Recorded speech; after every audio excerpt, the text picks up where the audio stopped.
आप लोगों को जय श्री राम, जय राम, जय जय राम। सबसे पहले उठ करके इस मंत्र का उच्चारण करते हैं। तो आज है नवरात्रि व्रत का 8वां दिन। इसके बाद धरती माता जी का चरण स्पर्श करते हैं। फिर इसके बाद अधिक से अधिक जल ग्रहण करते हैं। जल ग्रहण करके नित्य आदि कर्म से निवृत्त होकर वस्त्र आदि धारण करके स्नान के लिए गंगा मैया जी के तट की ओर निकल जाते हैं।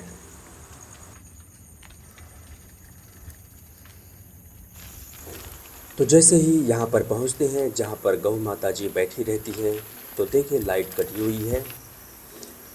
इसके बाद भगवान जी के दर्शन करते हैं और गंगा मैया जी के तट की ओर निकल जाते हैं। वहाँ पर पहुँचकर स्नान करते हैं।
इसके बाद प्राणायाम के आरंभ में हम लोग वज्रासन में बैठ जाते हैं।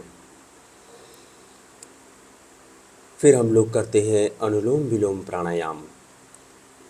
अनुलोम विलोम प्राणायाम पूर्ण करके हम लोग वीरासन में बैठ जाते हैं। वीरासन का अभ्यास करते हैं। फिर इसके बाद हम लोग ज्ञान मुद्रा का अभ्यास करते हैं। फिर इसके बाद हम लोग करते हैं कपालभाति प्राणायाम। कपालभाति प्राणायाम पूर्ण करके हम लोग भ्रामरी प्राणायाम करते हैं। भ्रामरी प्राणायाम पूर्ण करके हम लोग शून्य मुद्रा का अभ्यास करते हैं।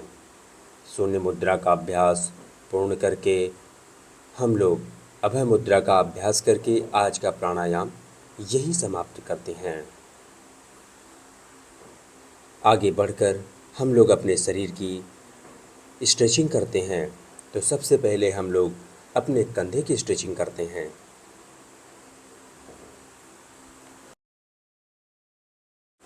कंधे की स्ट्रेचिंग पूरी करके हम लोग अपने कमर की स्ट्रेचिंग करते हैं।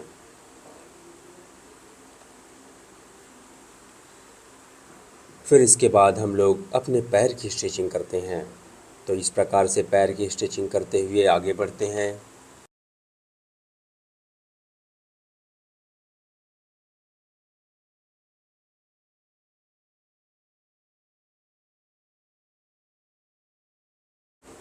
इसके बाद लगाते हैं चक्रासन, और चक्रासन में ही लगाएंगे कुछ सपाट।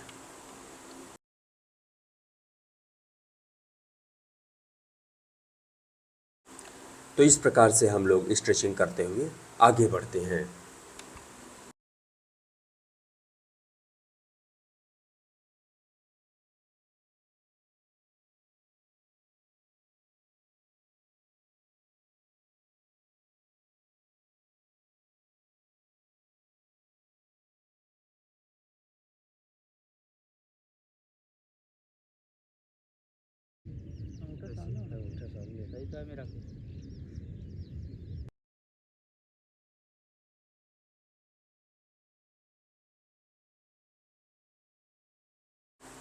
तो एल्बो लीवर लगाकर स्ट्रेचिंग पूरी करके हम लोग बढ़ जाते हैं व्यायाम की ओर। तो व्यायाम में है आज शोल्डर डे, इसलिए आज अधिक से अधिक कंधे के लिए अलग अलग तरीके के सपाट लगाएंगे। तो सबसे पहले शुरुआत करेंगे व्यायाम की साधारण सपाट से। इस प्रकार से साधारण सपाट लगाते हुए आगे बढ़ते हैं। साधारण सपाट लगा के पूर्ण करते हैं और एक गहरी सांस लेंगे और फिर लगाएंगे हम कुंभक सपाट, जिसे हम कहते हैं वक्ष स्थल विकास सपाट। इससे हमारे वक्ष स्थल का विकास होता है। तो इस प्रकार से इस सपाट को लगा के पूरा करते हैं। थोड़ा सा आराम करेंगे। हर सपाट के बीच में हमें 1 से 1.5 मिनट आराम कर लेना चाहिए। फिर हमें अगले सपाट को, अगले सेट को लगाना चाहिए। इसके बाद हम लगाएंगे स्कैपुला पुशअप।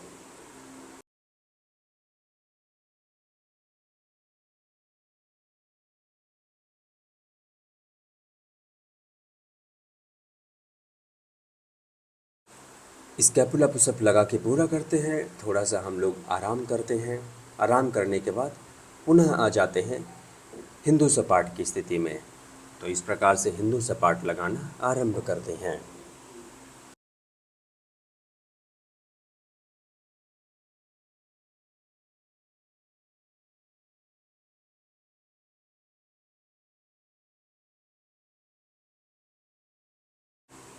हिंदू सपाट लगा के पूरा करते हैं और फिर इसके बाद हम अपने शरीर को बैलेंस करेंगे।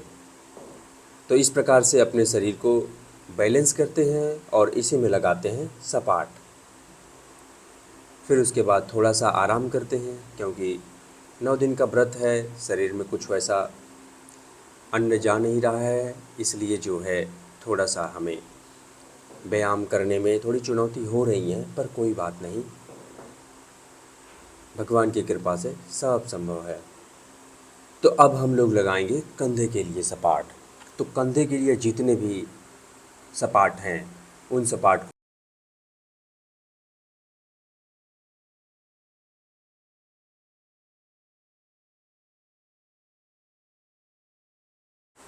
इस प्रकार से आर्चर पुशअप लगा के पूरा करते हैं और बंधोजन की निगरानी करते हैं। आर्चर पुशअप लगाने से हमारे कंधे और फोर आर्म बहुत ही मजबूत होते हैं। इसके बाद कंधे के लिए ही यह पाइक पुशअप लगाते हैं।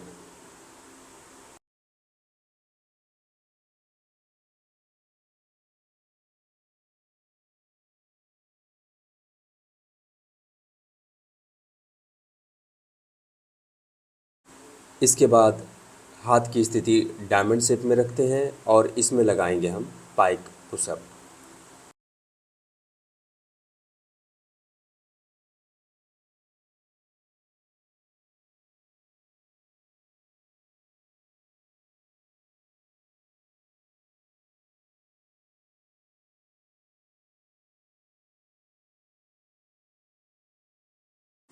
इसके बाद कंधे के लिए ही लगाएंगे हम क्रॉस हैंड पुशअप।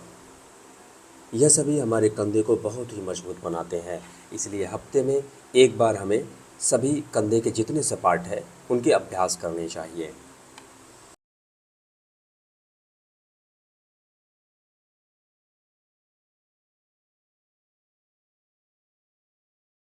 इसके बाद हाथ की स्थिति हम डायमंड शेप रखेंगे और इसमें लगाएंगे हिंदू सपाट। यह भी हमारे कंधे को बड़ा ही मजबूत करता है। दरअसल इस सपाट को हम हर दिन लगाते हैं।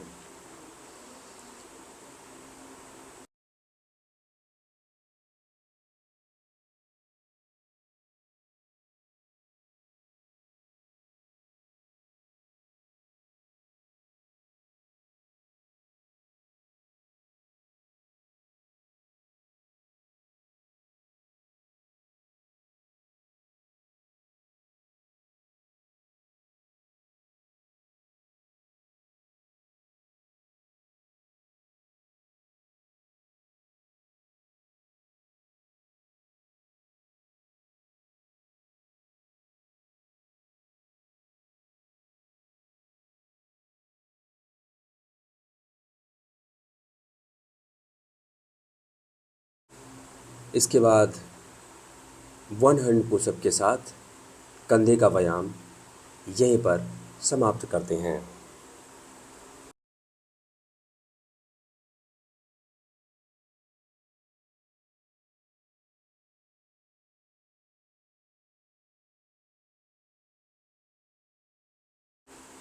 बंधुजन की निगरानी करते हैं और फिर उसके बाद बढ़ जाते हैं हम अपने अगले सपाट की ओर, जिसमें हम लगाएंगे मुष्ट का सपाट। तो इस प्रकार से ईंट पर मुष्ट का सपाट लगाते हैं क्योंकि हमारी जो नकल है वो मजबूत हो।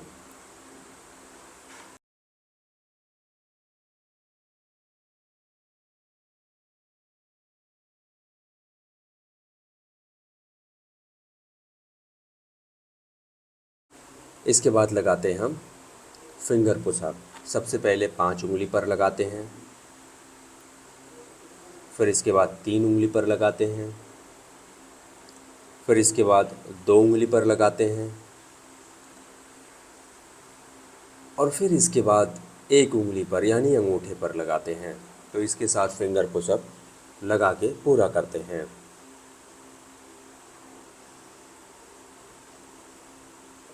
अब इसके बाद हम लगाएंगे दंड। तो जैसा कि 9 दिन का व्रत है तो इसलिए जो है दंड कम ही लगाते हैं, 30-35 इतने ही लगाते हैं। परंतु तो इस प्रकार से दंड लगाते हुए आगे बढ़ते हैं।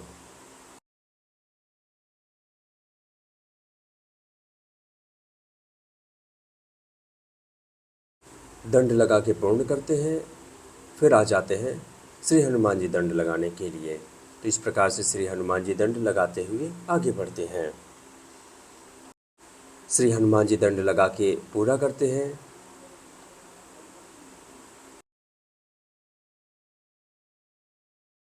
इसके बाद हम लोग लगाते हैं देसी दंड बैठक।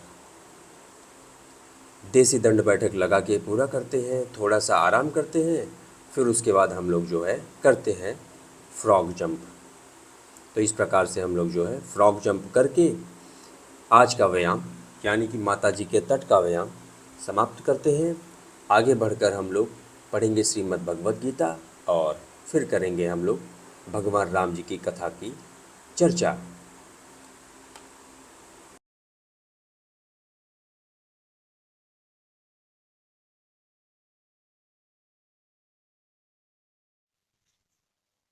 श्रीमद् भगवद गीता द्वितीय अध्याय श्लोक संख्या 25 एवं 26।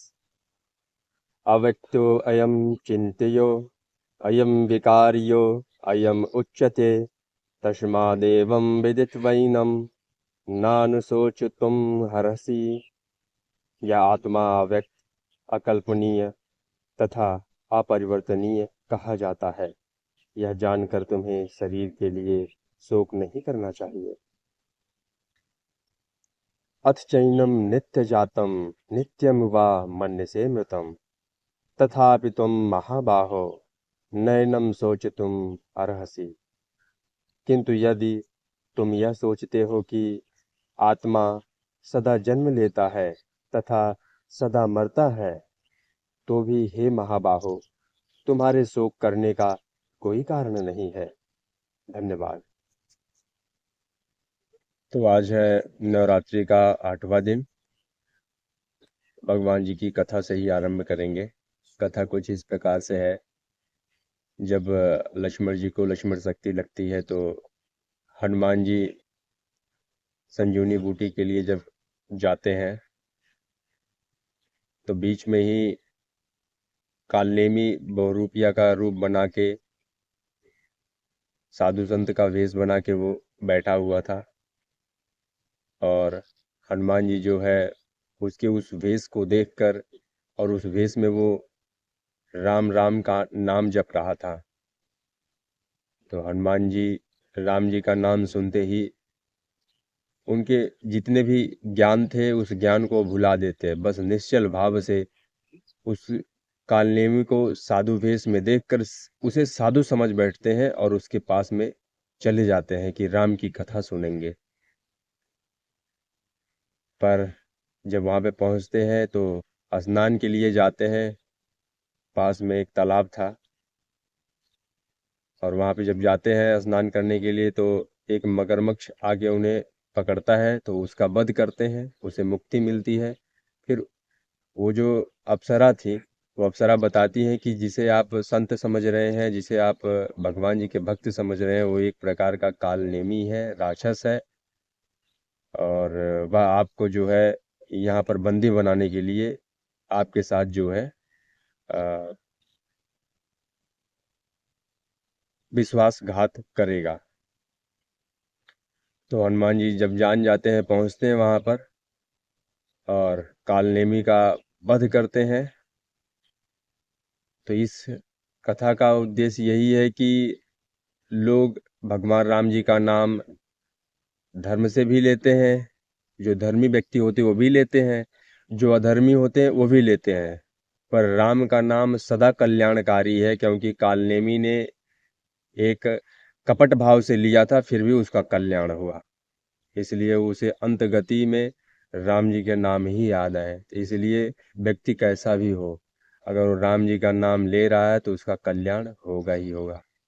तो अगर बात रही इस विजेतुआ स्थान की, जहाँ पे ये घटना घटी थी, आज भी है वहाँ पे हनुमान जी की मंदिर है वहाँ पे, और वो तालाब भी है। ये सुल्तानपुर जिले में पड़ता है। धन्यवाद। भारत माता की जय, भारत माता की जय, भारत माता की जय। वंदे मातरम, वंदे मातरम, वंदे मातरम।